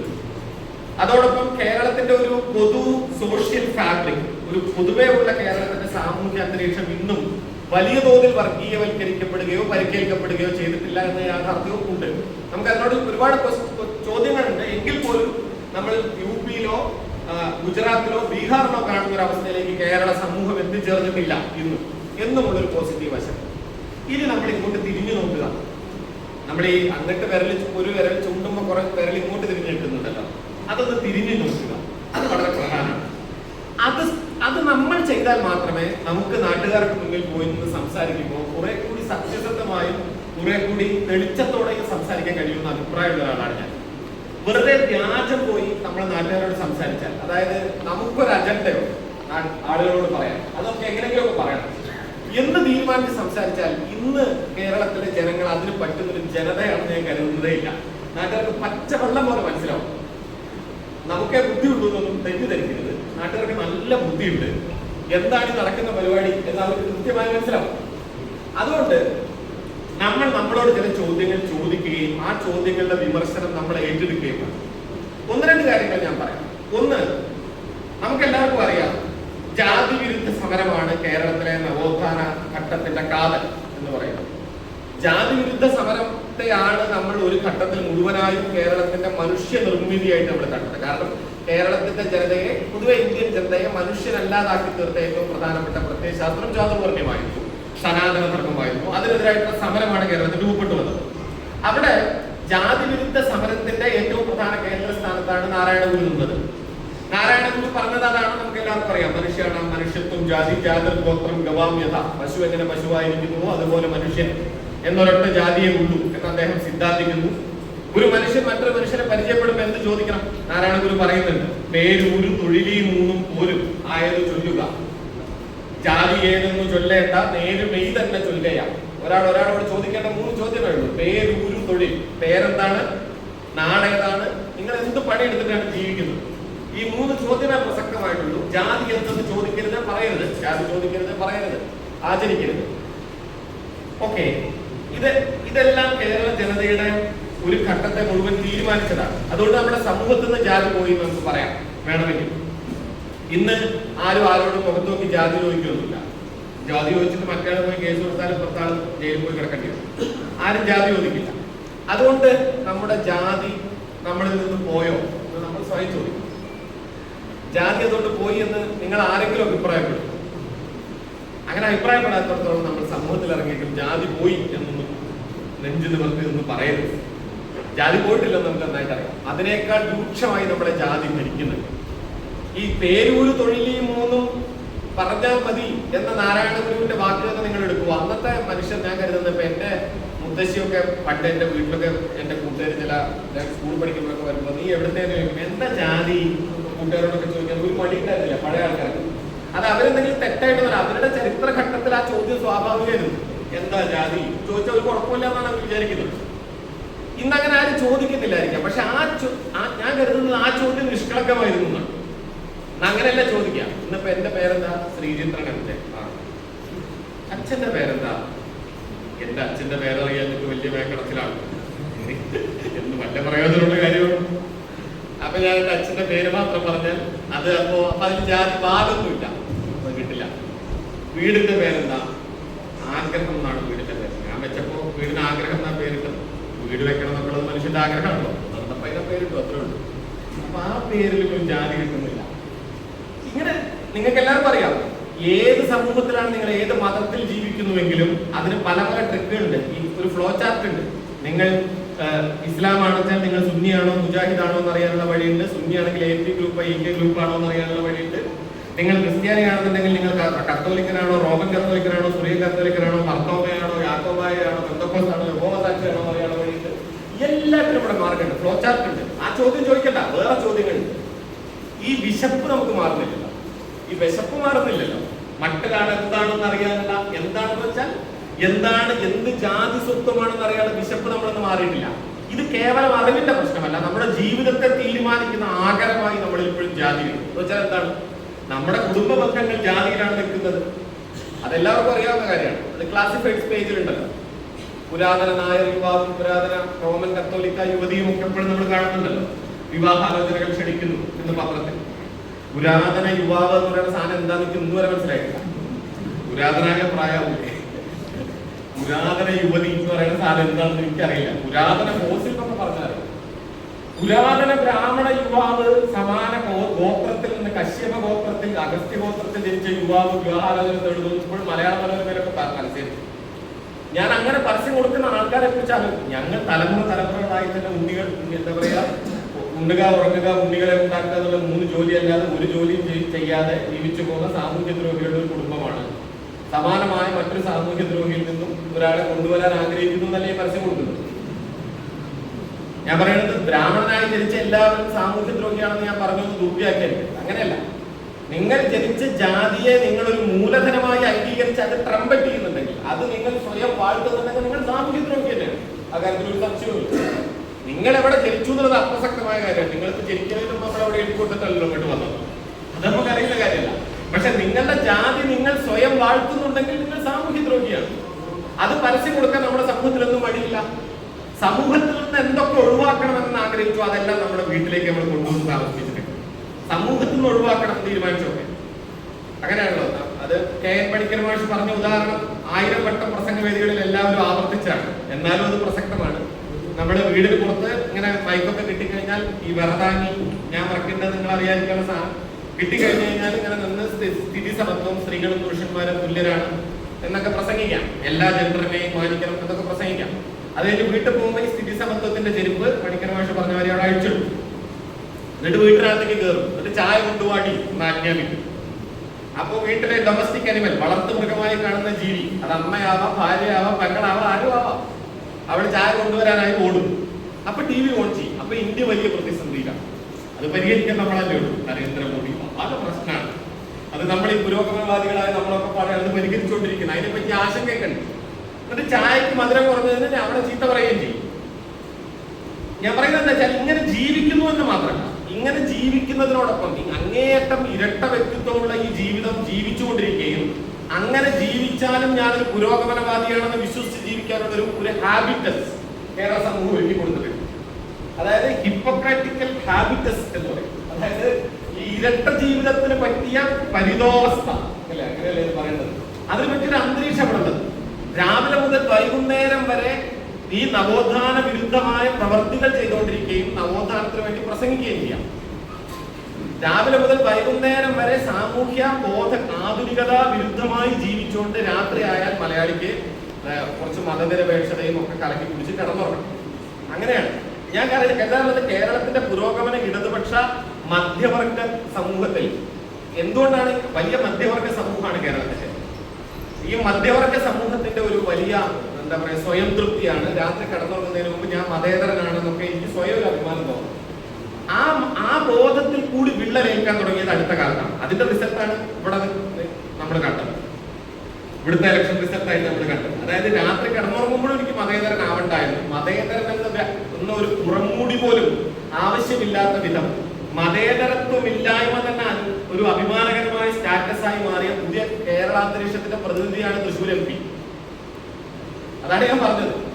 ഈ മാറ്റം, ഈ ഒരു മാറ്റം എങ്ങനെ സംഭവിച്ചു എന്നത് പരിശോധിക്കപ്പെടേണ്ടതാണ്. അത് പരിശോധിക്കുമ്പോഴാണ് യഥാർത്ഥത്തിൽ നവകേരളത്തെ പറ്റിയിട്ടുള്ള ആലോചന നമുക്ക് കൃത്യമാവുക. ഒരു പ്രധാനപ്പെട്ട കാര്യം കൂടി പറഞ്ഞുകൊണ്ട് അത്ര ഇതിന്റെ മുന്നിൽ സമയമുള്ളൂ. അനേകം കാര്യങ്ങൾ ഉണ്ടെങ്കിലും ഒരു വശം കൂടി പറഞ്ഞുകൊണ്ട് ഞാൻ അവസാനിപ്പിക്കാം. അതെന്താന്ന് വെച്ചാൽ പുതിയ കേരളത്തെ പറ്റി നമ്മൾ ചിന്തിക്കുമ്പോൾ ഞാൻ ഏറ്റവും പ്രധാനമായി എടുക്കുന്നത് പുതിയ തലമുറയെയാണ്. ജെൻസി എന്നോ ന്യൂജൻ എന്നോ എന്ത് വേണമെങ്കിലും വിളിക്കാം. ഞാൻ കരുതാറുള്ള ഒരു കാര്യം, പുതിയ തലമുറയും പഴയ തലമുറയുമായി ഉണ്ടായിരുന്ന അകലത്തെ പണ്ട് നമ്മൾ വിളിച്ചിരുന്നത് ജനറേഷൻ ഗ്യാപ്പ്. ഇപ്പോഴതൊരു ജനറേഷൻ ഗോളായിട്ട് രൂപപ്പെട്ടിട്ടുണ്ട്. ജനറേഷനുകൾക്കിടയ്ക്കുള്ള ഒരു വലിയ മതിൽ രൂപപ്പെട്ടിട്ടുണ്ട്. അതിപ്പോ ഒരു ഗ്യാപ്പ് ഒന്നുമല്ല. സിമ്പിളാണ് അതിന്റെ ലോജിക്ക്. ഇപ്പൊ ഞാനൊരു കാര്യം പറയാം. എന്റെ കുട്ടിക്കാലത്ത് ഞാനൊക്കെ ക്രിക്കറ്റ് ഭ്രാന്തനായിരുന്നു. അപ്പൊ എന്റെ അമ്മാവന്മാരും നല്ല ക്രിക്കറ്റ് ഭ്രാന്തന്മാരായിരുന്നു. അപ്പൊ എന്റെ കാലത്ത് മുഹമ്മദ് അസറുദ്ദീൻ, സച്ചിൻ ടെണ്ടുൽക്കർ, സൗരവ് ഗാംഗുലി, ദ്രാവിഡ്, ജഡേജ, അതാണ് ആ ഘട്ടം. അപ്പൊ നമ്മുടെ ആരാധന പുരുഷന്മാർ അവരൊക്കെയാണ്. പക്ഷെ എന്റെ അമ്മാവന്മാരുടെ ആരാധന പുരുഷന്മാർ എന്ന് പറയുന്നത് ഗവാസ്കർ, രവി ശാസ്ത്രി, കപിൽ ദേവ്, ആ ഒരു ഘട്ടമാണ്. അപ്പൊ എന്റെ അമ്മാവന്മാരൊക്കെ എന്നോട് ഇങ്ങനെ പറയും, എന്താണ് അപ്പൊ നിന്റെ ഒക്കെ കാലത്തെ ഈ സച്ചിനൊക്കെ എന്താ, സച്ചിന്റെ ഒക്കെ കളിയാണോ കളി, ഗവാസ്കറിന്റെ പഴയ സെഞ്ചുറി കാണണം ഒക്കെ പറയും. പക്ഷെ ഒരു കാര്യം ശ്രദ്ധിക്കേണ്ടത്, അവരുടെ ഭാവുകത്വം, അവരുടെ സെൻസിബിലിറ്റി നിൽക്കുന്നത് ഗവാസ്കറിലായിരിക്കും. പക്ഷെ അവർക്ക് സച്ചിനെ അറിയാം, അവർക്ക് ഗാംഗുലി അറിയാം, അവർക്ക് അസറുദ്ദീനെ അറിയാമായിരുന്നു. പക്ഷെ അവരുടെ ഇഷ്ടം അത് നമ്മുടെ ചെറുപ്പത്തിൽ രൂപപ്പെടുന്നതാണ്. നിങ്ങൾ കേൾക്കാൻ ആഗ്രഹിക്കുന്ന പാട്ടുകൾ നിങ്ങൾക്ക് ചെറുപ്പം മുതലേ കേട്ട് പരിചയമുള്ള സംഗീതവും നിങ്ങൾക്ക് ഇഷ്ടമുണ്ടാവുന്ന പാട്ടുകൾ. പക്ഷെ നമുക്ക് എത്ര പേർക്ക് നമ്മുടെ പുതിയ തലമുറയിലെ കുട്ടികളുടെ ആരാധനാ മൂർത്തികളെ അറിയാം? നിങ്ങൾക്ക് ഇഷ്ടമാണോ അല്ലയോ എന്നല്ല എന്റെ ചോദ്യം, അറിയാമോ എന്നതാണ്. എത്ര പേർ പുതിയ കുട്ടികൾ പുതിയ കുട്ടികളുടെ അവരാരുടെ ഫാൻസ് ആണ്? നിങ്ങളുടെയൊക്കെ മക്കൾ ആരുടെ ഫാൻസ് ആണ് നിങ്ങൾക്ക് കൃത്യമായി അറിയാമോ എന്ന് സ്വയം ചിന്തിക്കുക. അല്ലെങ്കിൽ പേരക്കുട്ടികൾ, അവർ നിൽക്കുന്ന ലോകം, അവർ കാണുന്ന ഡാൻസ് സീരീസുകൾ, അവർ കേൾക്കുന്ന പോപ്പുകൾ, അവർ കേൾക്കുന്ന പുതിയ റാപ്പ് മ്യൂസിക്കുകൾ, അവർ കണ്ടുകൊണ്ടിരിക്കുന്ന പുതിയ ലോകത്തെമ്പാടുമുള്ള അവർ കണ്ടുകൊണ്ടിരിക്കുന്ന കാഴ്ചകൾ, അവർ ആരാധിക്കുന്ന ആളുകൾ, ഇതെന്തെങ്കിലും ഈ പഴയ തലമുറയ്ക്ക് അറിയുക പോലുമില്ല. ഇത് വലിയൊരു ഗ്യാപ്പാണ്. ഇതെങ്ങനെയാണ് സംഭവിച്ചത്? സത്യത്തിൽ സാമൂഹ്യ ശാസ്ത്രപരമായി ചിന്തിക്കേണ്ട ഒരു വിഷയമാണ്. ഒരുപാട് വിഷയങ്ങളുണ്ട് അതിൽ. ഒറ്റ കാര്യം ഞാൻ പറയാം. പ്രധാനപ്പെട്ട ഒരു മാറ്റം 90-കൾക്ക് ശേഷം ഈ നിയോ ലിബറലിസം എന്ന് പറയുന്ന ഒരു ഒരു മാറിയ സാമ്പത്തികാവസ്ഥയുടെ ഒരു സ്വാഭാവികമായ സാംസ്കാരിക പരിമിതി കൂടിയാണ്. അതിന്റെ ഒരു മാർക്സിസ്റ്റ് ഐഡിയോളജി വിശദീകരിക്കാനുള്ള സമയം എന്റെ മുന്നിലില്ല. ഒരു കാര്യം മാത്രം പറയാം. നമുക്കറിയാലോ, മൊബൈൽ എന്ന് പറയുന്ന ഒരു ഡിവൈസ് നമ്മുടെ അടുത്ത് വന്നു. മൊബൈൽ എന്ന് പറയുന്ന ഒരു ഉപകരണം. മൊബൈൽ അല്ല നമ്മുടെ മുന്നിൽ വരുന്ന ആദ്യത്തെ ഉപകരണം. അതിനു മുമ്പ് എത്രയോ ഇലക്ട്രോണിക് ഉപകരണങ്ങൾ വന്നു. പക്ഷേ മൊബൈൽ അതുപോലെയല്ല വന്നു. എന്താണ് മാറ്റം? വിൽഫ്രഡ് സൊക്കാൽ എന്ന് പറയുന്നൊരു ചിന്തകനുണ്ട്. സൊക്കാൽ പറയുന്ന ഒരു കാര്യം, മനുഷ്യ ചരിത്രത്തെ പലതായി നമ്മൾ വേർതിരിച്ച് പഠിക്കാറുണ്ടല്ലോ. അതിനു മുമ്പ്, അതിനുശേഷം, അങ്ങനെയാണ് ഹിസ്റ്ററി പഠിക്കുക. ചക്രത്തിന്റെ കണ്ടുപിടുത്തത്തിന് മുമ്പ്, ചക്രത്തിന്റെ കണ്ടുപിടുത്തത്തിന് ശേഷം, തീയുടെ കണ്ടുപിടുത്തത്തിന് മുമ്പ്, തീ കണ്ടുപിടിച്ചതിന് ശേഷം നമ്മൾ ചരിത്രത്തെ വേർതിരിക്കും. അങ്ങനെ ആധുനിക ഘട്ടത്തിൽ ഒന്ന് വേർതിരിക്കാമെങ്കിൽ pre mobile and post mobile എന്ന് വേർതിരിക്കാം എന്നാണ് സൊക്കാൽ പറയുന്നത്. മൊബൈലിന് മുമ്പും മൊബൈലിന് ശേഷവും എന്ന് നമ്മുടെ ചരിത്രം പിരിയുക. എന്തുകൊണ്ടാണ് ആ പിരിയൽ വന്നത്? മൊബൈൽ വെറും ഒരു ഉപകരണം, ഇലക്ട്രോണിക് ഉപകരണം മാത്രമായിട്ടല്ല പ്രവർത്തിച്ചത്. നമ്മുടെ ജീവിതത്തെ തന്നെ തീരുമാനിക്കുന്ന ഒരു ഉപകരണമായി അത് മാറി. എങ്ങനെ? നമുക്ക് എല്ലാവർക്കും അറിയാം. സിമ്പിൾ, ചിന്തിച്ചാൽ മതി. 1990-കളിൽ ഇറങ്ങിയിരുന്ന മലയാള സിനിമകൾ നിങ്ങൾ ആലോചിച്ച് നോക്കൂ. ആ മലയാള സിനിമകളുടെ ഒക്കെ ക്ലൈമാക്സ് പരിഹരിക്കാൻ കയ്യിൽ രണ്ടുപേരുടെയും കയ്യിൽ ഒരു മൊബൈൽ ഉണ്ടായിരുന്നെങ്കിൽ പല സിനിമകളിൽ ഞാൻ ആലോചിച്ചിട്ടുണ്ട്. എന്റെ ചെറുപ്പത്തിലൊക്കെ നമ്മുടെ ആവേശത്തോടെ ദിൽവാലെ ദുൽഖനിയയിലെ ജായക എന്നൊക്കെ തട്ടുകൊടുക്കും പടം. നായിക പോയിട്ട് ഏതൊരു തീവണ്ടി കയറുന്നു, നായകൻ വണ്ടി കയറുന്നില്ല, ഒളിച്ചോടാൻ തീരുമാനിച്ച രണ്ടാം കൂടി കയറുള്ളൂ, നടക്കുന്നില്ല. ഇതാണ് പ്രശ്നം. മറ്റേ ആളിപ്പോ വരും വണ്ടി കയറുന്നറിയില്ല. ഇന്നാണെങ്കിൽ രണ്ടാണ്ടായാലും ഒരു ചെറിയ കോളിന്റെ തീരുന്ന പ്രശ്നത്തിനാണ് ഈ കോടികൾ മുടക്കിയത് പടം പിടിച്ചത്. എത്ര പടം ഇങ്ങനെ നമുക്ക് കാണാം. അതായത് നമ്മുടെ ജീവിതം മൊബൈൽ വന്നതിന് ശേഷം നമ്മുടെ ജീവിതത്തിലെ സംഭവങ്ങൾ തന്നെ ഇവന്റ് ഹൊറൈസോൺ, എന്താ, സംഭവ ചക്രവാളം, സയൻസിൽ ഉപയോഗിക്കുന്ന ഒരു വാക്കാണ്. ഒരു സാംസ്കാരിക രംഗത്തൊക്കെ വാക്ക് കൊണ്ടുവന്നാൽ നമ്മുടെ സംഭവ ചക്രവാളം മാറി കുറഞ്ഞു. നമ്മൾ ഒരു കാര്യം അറിയുന്നത്, നമ്മുടെ ഇൻഫർമേഷൻ പാസ് ചെയ്യുന്നതിന്റെ വേഗത ഇത്രമേൽ വിപുലമായി തീരുന്നതോടുകൂടി നമ്മുടെ സംഭവ ചക്രവാളം മാറി കുറഞ്ഞു. ഇപ്പൊ നിങ്ങളുടെ കയ്യിൽ ഇപ്പൊ ഒരു മൊബൈൽ ഉണ്ട്. ആ മൊബൈലിൽ നിങ്ങൾ നിർബന്ധമായും ചിലരുണ്ട്, നമ്മുടെ വീട്ടിലെ ചിലരൊക്കെ വിളിച്ചാൽ നമ്മൾ എടുത്തോളണം എന്നുള്ള ആളുകളുണ്ടാവും. അവർ വിളിച്ചാൽ നമ്മൾ എടുക്കണം. അവര് വിളിച്ചിട്ട് നമ്മൾ എടുത്തിട്ടില്ല എങ്കിൽ എടുത്ത് എന്താ ഞാൻ വിളിക്കുമ്പോൾ എടുക്കാതിരുന്നതിനുള്ളതിന് സമാധാനം പറയണം. നിങ്ങളുടെ മൊബൈൽ നിങ്ങൾ ഓഫായി കഴിഞ്ഞു കഴിഞ്ഞാൽ എന്താ ഓഫായെന്നുള്ളതിന് സമാധാനം പറയണം. ദാറ്റ് മീൻസ് മൊബൈൽ നമ്മളെ കംപ്ലീറ്റ് ആയിട്ട് അറസ്റ്റ് ചെയ്തിട്ടുണ്ട്. ഇതിന്റെ നമുക്ക് എല്ലാവർക്കും അറിയാലോ. ഞാൻ ചെറുപ്പത്തിൽ കഥകളി പ്രാന്ത്, മേളപ്രാന്ത് ഇതൊക്കെ ആയിട്ട് നടന്നൊരു ചെറുപ്പക്കാരനാണ്. അപ്പൊ ഞാൻ എന്റെ മുത്തശ്ശിയൊക്കെ പറയുന്നു, ചെറുപ്പത്തില് വൈകുന്നേരമായി കഴിഞ്ഞാൽ കോഴിക്കൂട് അടക്കണം, കൃത്യമായിട്ട് കോഴി കയറി നോക്കണം. അവരൊന്നും വന്ന് നോക്കിയിട്ട് കാര്യമില്ല. കാരണം എവിടെയെങ്കിലും ചണ്ടപ്പുറത്ത് കോഴി വെക്കണമെന്നൊക്കെ പോയിട്ടുണ്ടാവും പറയും. ഇപ്പൊ ഇരിങ്ങാലക്കുട ഉത്സവം, തൃപ്പൂണിത്തുറ ഉത്സവം, കോട്ടക്കൽ ഉത്സവം ഒക്കെ ഉണ്ടാവുമ്പോൾ 5 ദിവസം പോയിട്ട് അവിടെ കൂടും ആ കാണുന്നത്. അന്ന് ഇതൊന്നും ഒരു വിഷയമായിരുന്നില്ല. നിങ്ങൾ പലരും ചെയ്തിട്ടുണ്ടാവും, ഞാൻ മാത്രം ചെയ്ത കാര്യമില്ല ഞാൻ പറയുന്നത്. അന്ന് ഇതൊന്നും ഒരു വിഷയമായിരുന്നില്ല. പോയോ പോവും, 5 ദിവസം കഴിഞ്ഞാൽ വരും, വേറെ എവിടെ പോകാനാണ്, അത്രേ ഉള്ളൂ. ഇന്നതാണ് അവസ്ഥ. ഇന്ന് നിങ്ങൾ ഒരു ദിവസം പോയിട്ട് ഉച്ച വരെ കുട്ടിയെ കണ്ടില്ലെങ്കിൽ എന്താണ് നമ്മുടെ മനസ്സിലെ പ്രശ്നം? ഈ മൊബൈൽ എന്ന് പറയുന്ന ഉപകരണം മാറ്റിയപ്പോൾ ഞാൻ പറഞ്ഞു വന്ന പോയിന്റ് ഇതാണ്.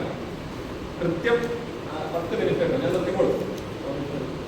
12 മണിക്കൂർ 3/4 മണിക്കൂർ 45. അതല്ല, പരിപാടി സംഘടിപ്പിക്കുന്നവർക്ക് ഇതിന്റെ കാര്യം. സോ ഞാൻ പറഞ്ഞെന്താന്ന് വെച്ചാൽ, മൊബൈലില് വന്നൊരു പ്രധാനപ്പെട്ട മാറ്റം എന്താന്ന് വെച്ചാൽ, അതിനു മുൻപുണ്ടായിരുന്ന നമ്മുടെ പൊതു കാഴ്ചയുടെയും പൊതു അനുഭവത്തിന്റെയും തലം മാറി വന്നു. അതാണ് വീട്ടകങ്ങളിൽ സംഭവിച്ചത്. നിങ്ങൾ ആലോചിച്ച് നോക്കൂ. മുമ്പ് നമ്മുടെ വീട്ടിലുള്ള ടി വി എല്ലാവരും കൂടി ഇരുന്നിട്ടാണ് കാണുന്നത്, അല്ലെ? ടിവിയില് സ്വാഭാവികമായിട്ട് റിമോട്ട് കയ്യിലിരിക്കുക വീട്ടിലെ അധികാരിയുടെ കയ്യിലാണ്. അങ്ങനെയാണ്.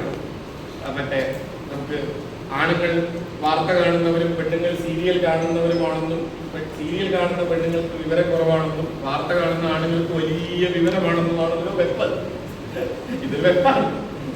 ഇൻ മൈ ഒപ്പീനിയൻ ആണുങ്ങളുടെ ഒരു സീരിയലാണ് വാർത്ത. വേറെ പ്രത്യേകിച്ചൊന്നും അല്ല. ആണുങ്ങളുടെ വേറൊരു സീരിയലാണ് വാർത്ത. അല്ലാതെ കേരളത്തിൽ ഇന്നത്തെ മാധ്യമങ്ങളിലെ വാർത്ത കണ്ടതുകൊണ്ട് എന്തെങ്കിലും വിവരം ഉണ്ടാവുമെന്ന് നിങ്ങൾ ഇന്ന് കരുതുന്നുണ്ടെങ്കിൽ നിങ്ങൾ ഏത് ആൾക്കാരാണെന്ന് എനിക്കറിയില്ല. സത്യത്തിൽ കേരളത്തിൽ ഇന്നത്തെ മീഡിയ വാർത്തകൾ കാണുന്നതിനേക്കാൾ എത്രയോ നല്ലതാണ് നല്ല ഏതെങ്കിലും സീരിയൽ ഇരുന്ന് കാണുന്നത്. പക്ഷെ നമ്മൾ അങ്ങനെയല്ല പറയാം. അങ്ങനെയാണ്. അപ്പോ ഞാൻ പറഞ്ഞു വന്നത് എന്താന്ന് വെച്ചാൽ, സീരിയൽ വെച്ചാലും വാർത്ത വെച്ചാലും ചെറിയ കുട്ടി ഉണ്ടെങ്കിൽ കൊച്ചു ടിവിയും വെക്കും, അല്ലെങ്കിൽ പോകോ വെക്കും. എന്റെ മോളൊക്കെ കുഞ്ഞുകുട്ടിയാകുമ്പോൾ അതായിരുന്നു. അപ്പൊ നമ്മൾ ഇനിയിപ്പോ അത് തട്ടി പറഞ്ഞിട്ട് കാര്യമൊന്നുമില്ല.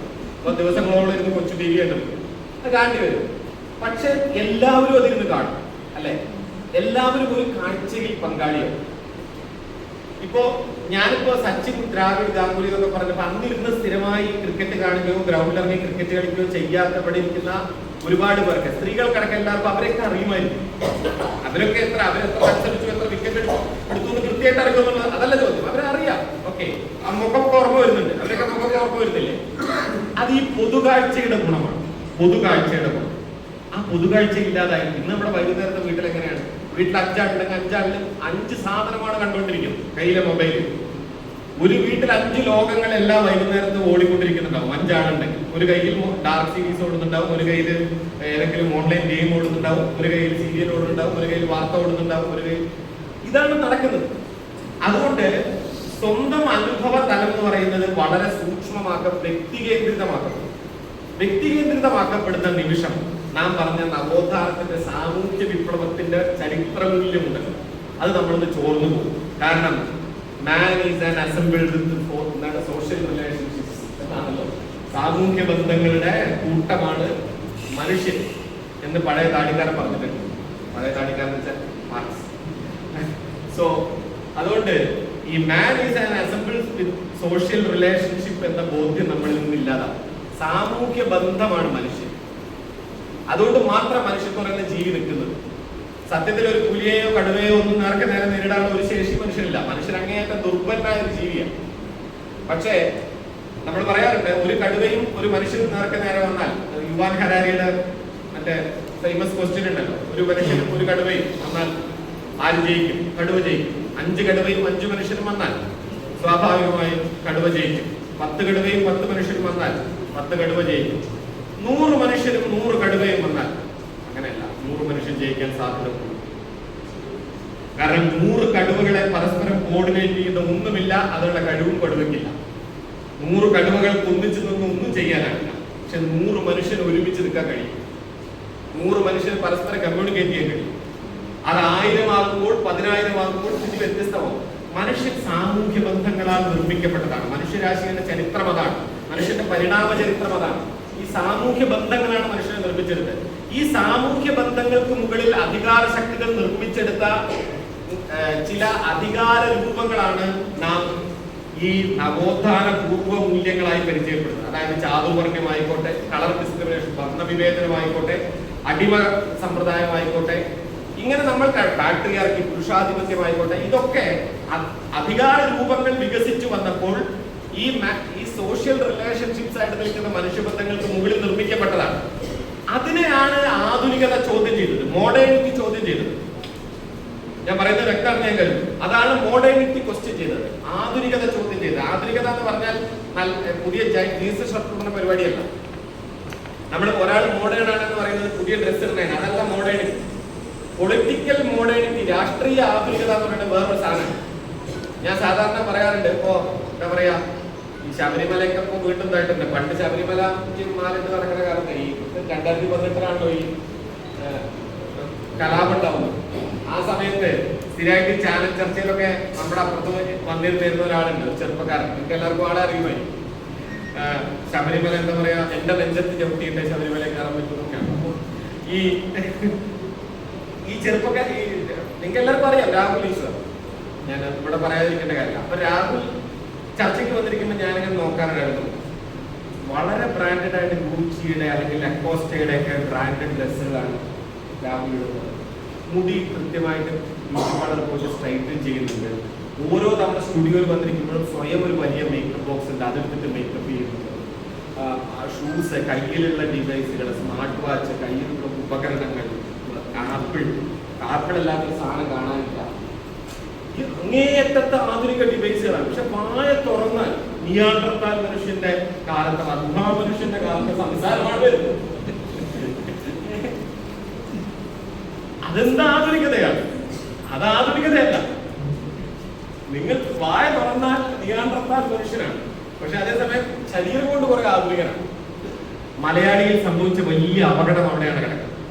മലയാളി വലിയ തോതിൽ ആധുനികതയുടെ ഉപകരണ പ്രപഞ്ചത്തെ ഏറ്റെടുത്തു. എന്നാൽ ആധുനികതയുടെ മൂല്യപ്രപഞ്ചത്തെ നിരാകരിക്കുകയും ചെയ്തു. ആധുനികതയുടെ മൂല്യവ്യവസ്ഥയെ നിരാകരിച്ചുകൊണ്ട് അതിന്റെ ഉപകരണ സാമഗ്രികളെ മാത്രം ഏറ്റെടുത്തുകൊണ്ട് നമുക്കൊരിക്കലും ആധുനികനാവാൻ കഴിയില്ല. ഈ മോഡേണിറ്റിക്കകത്തെ റിഫ്റ്റ്, ആ പ്രോബ്ലം യഥാർത്ഥത്തിൽ നമ്മുടെ നവകേരളത്തെ സംബന്ധിച്ച എല്ലാ സങ്കല്പത്തിലും നിൽക്കുന്നു. അതുകൊണ്ടാണ് ഒരു വൈജ്ഞാനിക സമ്പദ് വ്യവസ്ഥയിലേക്ക് നമ്മൾ പ്രവേശിക്കുക എന്ന തലത്തിലേക്ക് നമ്മൾ കടക്കുമ്പോൾ നമ്മൾ വലിയ തോതിൽ ഭയചകിതരാകുന്നത്. നമ്മുടെ കുട്ടികളെ പുറത്തേക്ക് വിട്ട് പഠിപ്പിക്കാൻ നമുക്ക് ഇവിടെ നിർത്താം എന്നുള്ള ആലോചന വരുമ്പോഴേക്കും നമുക്ക് പേടി തോന്നുന്നത്. അതുകൊണ്ടാണ് കേരളത്തിൽ ഇന്ന് നടന്നുകൊണ്ടിരിക്കുന്ന മാറ്റങ്ങൾക്ക് നേരെ മാധ്യമങ്ങൾ നിർമ്മിക്കുന്ന ഏത് വലതുപക്ഷ വ്യാജ നിർമ്മിതിയും നമ്മുടെ നാട്ടിൽ വിലപ്പോകുന്നത്. കാരണം വസ്തുത തന്നെ ഇല്ലാതാകും. കൃത്യം 5 മിനിറ്റ് കൊണ്ട് 2 പോയിന്റ് പറഞ്ഞ് ഞാൻ അവസാനിപ്പിക്കാം. ഒന്ന്, നിങ്ങൾ ആലോചിച്ച് നോക്കിയാൽ ഇതിന്റെ പ്രധാനപ്പെട്ട ഒരു തലം എന്ന് പറയുന്നത് ജ്ഞാനനിഷേധമാണ്. ജ്ഞാനനിഷേധം എന്ന് വെച്ചാൽ ബേസിക്കലി മനുഷ്യ സമൂഹം മുന്നോട്ട് സഞ്ചരിക്കുന്നത് അതിനു മുൻപ് ചരിത്രത്തിൽ ഒരു മനുഷ്യരാശി നേടിയ അറിവുകളെ ക്രോഡീകരിച്ചുകൊണ്ട് ആ അറിവുകളെ വീണ്ടും പുനഃപരിശോധിച്ചുകൊണ്ട് ശാസ്ത്രീയമായി പരിശോധിച്ചുകൊണ്ട് തള്ളേണ്ടത് തള്ളുക, എടുക്കേണ്ടത് എടുക്കുക, മുന്നോട്ട് പോകുക. അതാണ് മനുഷ്യരാശിയുടെ വഴി. അപ്പോൾ ഓരോ തലമുറയും അടുത്ത തലമുറയിലേക്ക് അതിനേക്കാൾ അറിവ് പകരുന്നുണ്ട്. നമ്മൾ പുതിയ തലമുറ വഴിപിഴച്ചു എന്ന് പറയുന്നതിൽ എല്ലാവർക്കും നല്ല ഇഷ്ടം ഉണ്ടാവും.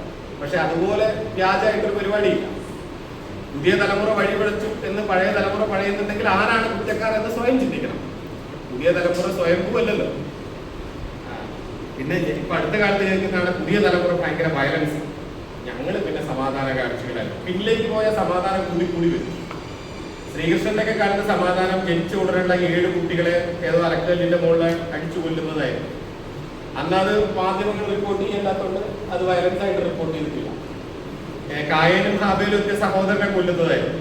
നമ്മൾ പിന്നിലേക്ക് പോയാൽ അങ്ങനെയാണല്ലോ, അതൊന്നും വയലൻസ് ആയിട്ടല്ല റിപ്പോർട്ട് ചെയ്യുന്നത്. പക്ഷെ നമ്മൾ പറയാ പുതിയ കുട്ടികൾ വയലന്റ് ആണ്. അത് നമ്മുടെ ഒരു പ്രശ്നമാണ്. ഞാൻ പറഞ്ഞ പോയിന്റ് എവിടെയാണ് നിൽക്കുന്നത് വെച്ചാൽ ഈ പുതിയ തലമുറയിൽ കാണുന്ന പഴയ തലമുറയുടെ ഈ പറയുന്ന പിൻവലിവുണ്ടല്ലോ, അതിന് എന്താ പറയാ വിക്ടോറിയൻ വിഷൻ എന്നൊക്കെ വിശേഷിപ്പിക്കാറുണ്ട്. ഭൂതകാല രീതി, പഴയ കാലത്തെല്ലാം ശരിയായിരുന്നു എന്നുള്ള തോന്നൽ. ഇതിപ്പുറത്ത് നിൽക്കുമ്പോൾ പുതിയ തലമുറയിൽ ശക്തമാകുന്ന ഒരു പ്രശ്നമാണ് അറ്റൻഷൻ സ്പാൻ ഇല്ലാതാണ്. അറ്റൻഷൻ സ്പാനിന്റെ കുറവ്. അതായത് ഒരു കാര്യത്തെ ശ്രദ്ധിക്കാനുള്ള പൊതുവെ അത് ലോകത്തെമ്പാട് സംഭവിക്കുന്നുണ്ട്. ലാൻഡ്സെറ്റിലൊക്കെ ഇന്ന് അതിനെപ്പറ്റി വളരെ പിയർ റിവ്യൂഡ് ആയിട്ടുള്ള പഠനങ്ങളുണ്ട്.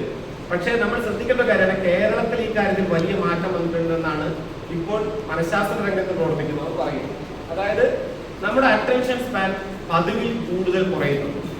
ഒരു കാര്യം ശ്രദ്ധിക്കാനുള്ള കഴിവ് നിങ്ങളൊന്ന് ആലോചിച്ചപ്പോൾ നിങ്ങൾ ലൈബ്രറിക്കാരാണല്ലോ. എന്റെ ചെറുപ്പത്തിൽ പോലും എനിക്ക് തോന്നുന്നത് ഞാൻ ഹൈസ്കൂൾ പഠിക്കുമ്പോഴേക്കാണ് ബ്രദേഴ്സ് കരമസവ് വായിക്കുന്നത്, തോമസ് മന്റെ ഗുഡൻ ഗ്രൂപ്പ്സ് വായിക്കുന്നത്, പാവങ്ങൾ UP സ്കൂൾ പഠിക്കുമ്പോൾ വായിച്ചിട്ടുണ്ട്. നിങ്ങളും അത് ആ പ്രായത്തിലോ അതിനുശേഷമോ വായിച്ചിട്ടുണ്ടാവും. 1500 പേജ് 2000 പേജുള്ള നോവലുകളൊക്കെ നിങ്ങൾ പലരും ചിലപ്പോൾ വായിച്ചിട്ടുണ്ടാവും ആ കാലത്ത്. ഇന്ന് 2000 പേജുള്ള ഒരു നോവൽ വായിക്കപ്പെടുന്നു. നിങ്ങളുടെ ലൈബ്രറികളിൽ അത് ആരെങ്കിലും എടുത്ത് വായിക്കുന്നു? 2000 പേജുള്ള novel 1000 page, 800 page, 700 page, 500 page, നല്ല ബുദ്ധിമുട്ടായിരിക്കും. 500 പേജ് വായിക്കാൻ കഴിയുന്നില്ല. 200 പേജിന് മുകളിൽ ഒരു പുസ്തകം പോകരുതെന്നാണ് എന്റെ ഒരു ലേഖനങ്ങളൊക്കെ പാടെ കൂട്ടി പുസ്തകമാക്കാൻ വേണ്ടിയിട്ട് ശ്രമിക്കുന്ന സമയത്ത് 200 പേജ് കുറയ്ക്കണം കേട്ടോ എന്നാണ് എന്നോട് പ്രസാദകർ ആവശ്യപ്പെട്ട പ്രധാനപ്പെട്ട കാര്യം. അപ്പൊ ഞാൻ അങ്ങനെ കുടുക്കത്തിലാണ്. ഞാൻ പറഞ്ഞ പോയിന്റ് എന്താണെന്ന് വെച്ചാൽ അത്രയും പുസ്തകം പോവുള്ളൂ. പുസ്തകത്തിൽ മാത്രമല്ലല്ലോ ഇത്. എല്ലാ ജ്ഞാനമണ്ഡലങ്ങളും അങ്ങനെ ആയിക്കഴിഞ്ഞു. എല്ലാം നമുക്ക് 20 സെക്കൻഡിന് താഴേക്ക് ചുരുങ്ങണം. നമ്മുടെ റിയൽ ടൈമാണ് 20 സെക്കൻഡ്. ലാൻഡ്സെറ്റ് പറയുന്നത് അതിന്റെ ഒരു ലാൻഡ്സെറ്റിലുള്ള ഒരു പഠനത്തിൽ ഒരു പ്രധാന ലോകത്തെ ആധികാരിക ശാസ്ത്രമാസികയുടെ പഠനം അനുസരിച്ചിട്ട് ലോകത്തെ പ്രധാനപ്പെട്ട നഗരങ്ങളിൽ 13.6 സെക്കൻഡാണ് ഇന്നത്തെ 18 വയസ്സ് കുറവുള്ള കുട്ടികളുടെ അറ്റൻഷൻ സ്പാൻ. 13.6 സെക്കൻഡ്. അതിന്റെ ഒരു അപകടം നിങ്ങൾ ആലോചിച്ചു. ലോകത്തെ ഒരറിവും 13.6 സെക്കൻഡോട് നിങ്ങൾക്ക് ആർജിക്കാൻ കഴിയില്ല. പ്രത്യേകിച്ച് ഒരു വിഷയത്തെ പറ്റി പഠിക്കാൻ തീരുമാനിച്ചാൽ അതിനാവശ്യമായ സാവകാശം വേണം, അതിനാവശ്യമായ ക്ഷമ വേണം. ആ ക്ഷമ നഷ്ടപ്പെടുകയാണ്, നമ്മുടെ അറ്റൻഷൻ സ്പാൻ കുറയാണ്. അതിന് അനേക കാരണങ്ങളുണ്ട്, അത് വിശദീകരിക്കാൻ സമയമില്ല. ജ്ഞാന നിഷേധത്തിന്റെയും അറ്റൻഷൻ സ്പാനിന്റെ നഷ്ടത്തിന്റെയും ഒരു വലിയ പ്രശ്നം നമുക്ക് മുന്നിലുണ്ട്. ഇതൊക്കെ നമ്മുടെ വീട്ടുമുറ്റങ്ങളിലേക്ക് ചെല്ലുമ്പോൾ, നമ്മുടെ നാട്ടകങ്ങളിലേക്ക് ചെല്ലുമ്പോൾ, നമ്മുടെ സാധാരണ മനുഷ്യരുടെ അടുത്തേക്ക് ചെല്ലുമ്പോൾ ഈ പ്രശ്നങ്ങളെയൊക്കെ എങ്ങനെ ഇഴവേർത്ത് കാണിക്കാം, എങ്ങനെ വിടർത്തി കാണിക്കാം എന്ന് നിങ്ങൾ തന്നെ ആലോചിക്കേണ്ടതാണ് ഞാൻ കരുതുന്നു. ഞാനെന്തെങ്കിലും നിർദ്ദേശം വെക്കാൻ വേണ്ടി വന്ന ഒരാളല്ല. പക്ഷെ നിങ്ങൾക്ക് തന്നെ ആലോചിച്ചാൽ എങ്ങനെ ജനങ്ങൾക്ക് മുന്നിൽ ഇത് ഇഴവിരിച്ചിടാം, എങ്ങനെ ഉദാഹരണങ്ങൾ കൊണ്ട് എങ്ങനെ വളരെ ലളിതമായി ഇതെല്ലാം ഇഴവിരിച്ചിടാം എന്ന് നിങ്ങൾക്ക് സ്വയം ആലോചിക്കാൻ ആവശ്യമായ ഒരു ഒരു പണിപ്പുര തുറന്നെടുക്കുക എന്നത് മാത്രമാണ് ഞാൻ ഈ കുറഞ്ഞ സമയം കൊണ്ട് ഉദ്ദേശിച്ചത്. ഇനിയും ഒരു 6-7 പ്രധാനപ്പെട്ട പോയിന്റുകൾ പറയണമെന്ന് ഉദ്ദേശിച്ചിരുന്നെങ്കിലും എൻ്റെ അനുവദിക്കപ്പെട്ട സമയം പൂർത്തിയായതുകൊണ്ട് ഞാൻ ഇതിവിടെ അവസാനിപ്പിക്കുകയാണ്. എന്തായാലും കേരളത്തിലെ ഒന്നടങ്കമുള്ള ഗ്രാമങ്ങളിൽ നടക്കുന്ന ഒരു വലിയ പ്രൊജക്റ്റായി ലൈബ്രറി കൗൺസിൽ ഇത്തരമൊരു കാര്യം ഏറ്റെടുക്കുന്നതിൽ എനിക്ക് വലിയ സന്തോഷമുണ്ട്. കേരളത്തിന്റെ വീട്ടകങ്ങളും കേരളത്തിന്റെ വീട്ടുമുറ്റ സദസ്സുകളും പ്രധാനമായിട്ടും നമ്മുടെ ഗ്രൗണ്ട് ലെവലിൽ നടക്കുന്ന പ്രവർത്തനങ്ങൾ നമുക്ക് നഷ്ടപ്പെട്ടു പോകുന്നു എന്നതൊരു വലിയ പ്രശ്നമായി ഞാൻ ഒരുപാട് കാലമായി ആലോചിക്കുകയും പറയുകയും ചെയ്യുന്ന ഒരാളാണ്. ഇങ്ങനത്തെ വേദിയിൽ നിങ്ങളെല്ലാവരും സ്ഥിരമായി പ്രസംഗങ്ങൾ കേൾക്കുകയും എഴുത്തുകൾ വായിക്കുകയൊക്കെ ചെയ്യുന്നവരായിരിക്കും. നിങ്ങൾ സ്ഥിരമായി എല്ലാ വേദിയിലും ഉണ്ടാവും. നമ്മളെല്ലാവരും ഇങ്ങനെ കുറെ വേദിയിൽ വന്ന് സംസാരിക്കുന്നു, നമ്മളോട് തന്നെ സംസാരിക്കുന്നു, സോളിസിറ്ററി മോണലോ നടന്നുകൊണ്ടേയിരിക്കുന്നു എന്നല്ലാതെ എന്നിട്ട് പരസ്പരം അഭിനന്ദിക്കുന്നു. അത് കഴിഞ്ഞ് കഴിഞ്ഞാൽ സ്ത്രീത്ര പ്രസംഗം നന്നായിട്ടോ അല്ലെങ്കിൽ വേണ്ടത്ര നന്നായില്ല എന്താ പറയാം, അത് പറയുന്നു. അത് ഏതാണ്ട് ഒരു ചാക്യാർ കുത്ത് കാണുന്ന പോലെ പരിപാടിയാണ്. നമ്മൾ അങ്ങനെ ഒരു ഡിസ്പ്യൂട്ടും ഇല്ല. ഞാൻ എന്താ ഡിസ്പ്യൂട്ട് ഇല്ലല്ലോ, പൊളിറ്റിക്കൽ ഡിസ്പ്യൂട്ട് ഇല്ല. ഞാൻ പറഞ്ഞതാണ്, ഈ ഡിസ്പ്യൂട്ട് ഇല്ലാത്ത മനുഷ്യർ പരസ്പരം അഭിനന്ദിക്കുക എന്ന് പറയുന്ന പ്രോസസ്സിൽ പുറത്തേക്ക് നമ്മൾ കിടക്കും. സാധാരണ മനുഷ്യരിലേക്ക് എത്തണം. എത്താനുള്ള ഒരു വലിയ പ്രവർത്തനത്തിലേക്ക് നിങ്ങൾ തുടർന്ന് നിങ്ങളുടെ ഒരു ജാഗ്രതയും ശ്രദ്ധയും ഉണ്ടാകുന്നു എന്നത് വളരെ പ്രതീക്ഷ നൽകുന്ന ഒരു കാര്യമാണ്. അക്കാര്യത്തിൽ എല്ലാവിധ ആശംസകളും പറയും.